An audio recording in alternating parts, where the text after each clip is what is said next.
INFOWARS Nightly News. I'm David Knight, and it's Thursday, September 26, 2013. Here are our top stories. Tonight, the FBI denies that Aaron Alexis was a victim of ELF technology. Then, how secret 3G Intel chips give a backdoor to your PC. And the NSA claims it trolls your phone to keep you safe. That's next on the INFOWARS Nightly News. It knows all your medical conditions, your history, where you eat, what size and color underwear your wife wears, what type of sex you're into. Well, the inscription on Aaron Alexis's gun, "My ELF weapon," has caused quite a stir about research that's been out in the open for decades, but has largely gone unnoticed by the public. So the FBI decided that they needed to push back. In this article, the FBI gave a statement saying that there was an electronic document from Alexis that said, "Ultra-low frequency attack is what I've been subject to for the last 3 months. And to be perfectly honest, that's what's driven me to this." They just dismissed that by saying he was delusional. But as we pointed out, Satanist and high-ranking NSA official Michael Aquino pointed out 33 years ago in his document Mind War that ELF was very useful for harassing and controlling people, as well as making a connection to the Navy Yard, where the ELF program is also used for submarines. And what was also different about this, and indicating that it wasn't just simple schizophrenia or natural schizophrenia, was that it was a sudden onset, late in life. He was hearing voices of people that he thought were harassing him, not the voice of God or Satan, and especially sleep deprivation. Take a look at this clip from a new film by Take Back Your Power. They show people that are exposed to smart meters, and these are pictures before. After they're exposed to just 2 minutes of standing close by a smart meter, you see abnormal cell conditions in the first two subjects. The third subject was a female who could only stay there for 45 seconds. It still caused clotting, gave her headaches, and those are the symptoms that we see people complaining about frequently with smart meters.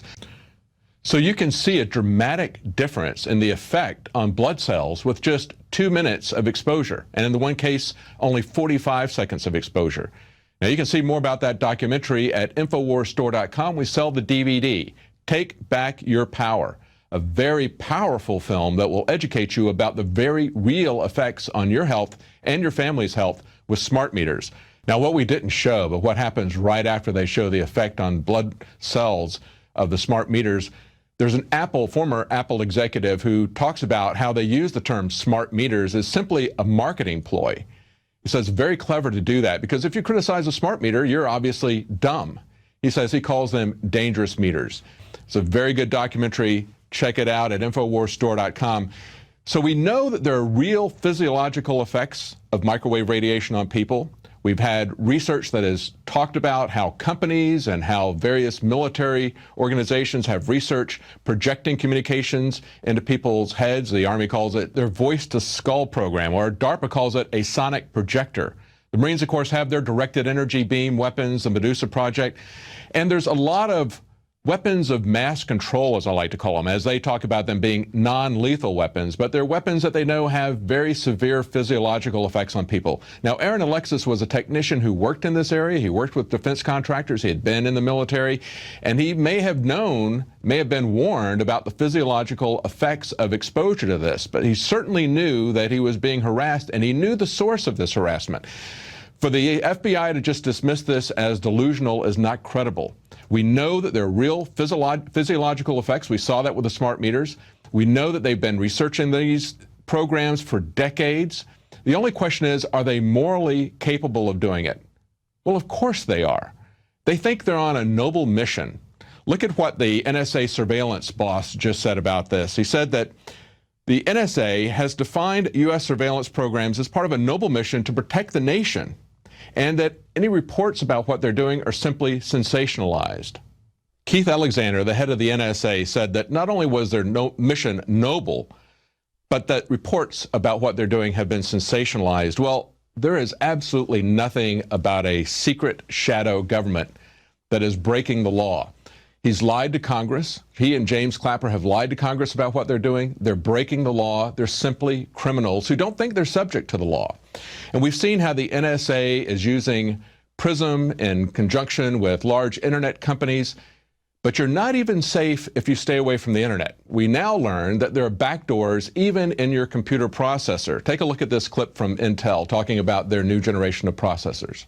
Unlike software-only solutions that require PCs to be powered on and software agents running on a fully functional OS, a hardware-assisted approach enables PCs to be managed regardless of system state and without requiring software agents.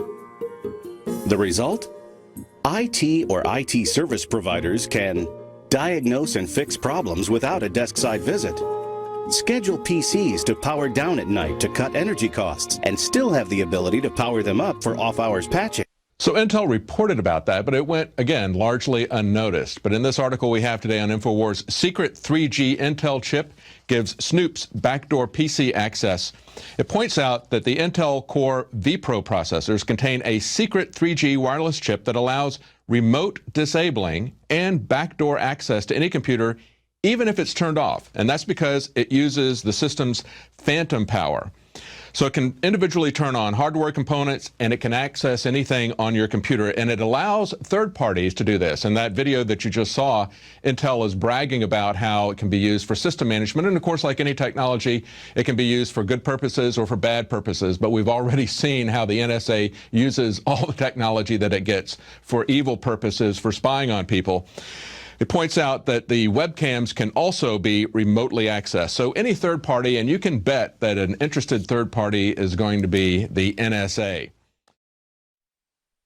And as a former NSA director said just 10 days ago, they want to see our internet, he wants to see our internet look more like China's. He said it's too much like the Wild West. Well, you know what? In the Wild West, in America's frontier past, we had respect for individual liberty. Not in China. If the government in China doesn't like what you're saying, they can grab you and force you to confess your crimes in public.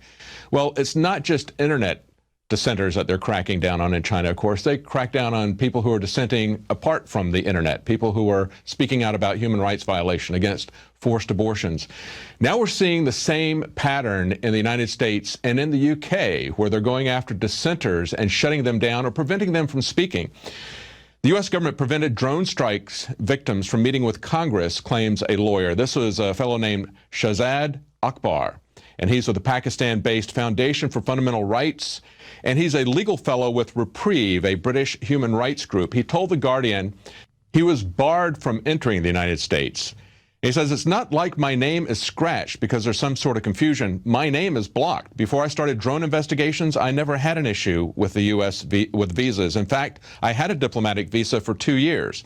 Now, while he was blocked from entering, the UK detained and harassed another person who was speaking out about human rights violations with drones. He was from Yemen. So this fellow, the first fellow was from Pakistan. The second one was from Yemen. And we see this happening with both the UK and with the US going after dissenters. Also, in the Guardian article, it pointed out top secret U.S. government documents obtained by the Guardian from NSA whistleblower Ed Snowden characterize even the most basic political and legal opposition to drone attacks as part of propaganda campaigns from America's, quote, adversaries. That's what the NSA thinks of you. The document is titled Nationality of Target versus Due Process. And it says, attacks against American and European persons who have become violent extremists are often characterized by propagandists arguing that lethal action against these individuals deprives them of due process. Well, when you kill American citizens without due process, that's simply assassination. It used to be something that the CIA denied and tried to distance themselves from. Now they don't have any problem with it. Obama's got his drone strike list. And it's not propaganda to point this out. They don't have, and it is propaganda to say that al-Awlaki was violent. He was not engaged in an active shooting war. He was merely assassinated. He was someone who was advocating violent things, but he was writing. He was not a soldier in a hot war, which is like the way that they wanted to portray it.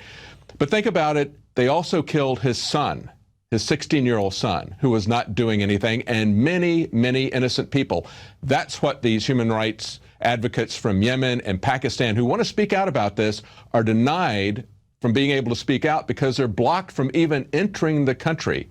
They're detained and harassed in the UK, and they're blocked from entering the United States by the State Department. Our government is literally unaccountable. As this next story points out, That certainly is true of the IRS. We have a IRS watchdog says that $67 million is missing from Obamacare slush fund. The IRS is unable to account for $67 million spent from a slush fund established for Obamacare implementation, according to Treasury Inspector General for Tax Administration. That's a report that was released today.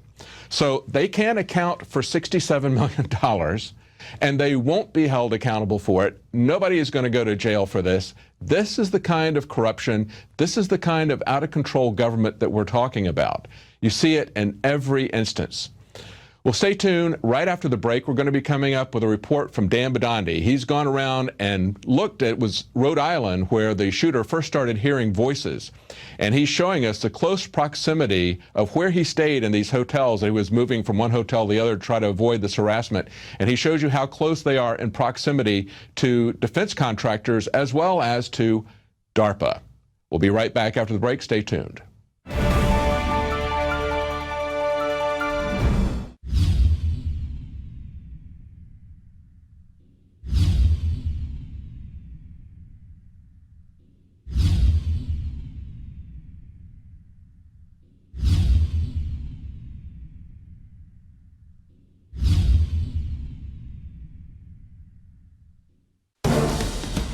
The Alex Jones channel is the official page of the InfoWar, but don't miss what's happening on our other channels. The Info Warrior, with the week's best videos. Prison Planet Live, where Paul Joseph Watson gives his expert analysis. And keep up with the rest of the InfoWars crew on our other pages. All of our videos are available to repost for educational purposes. See the sidebar of the Alex Jones channel for the subscription links. And remember, you can always find our videos in the highest quality by becoming a member of PrisonPlanet.tv.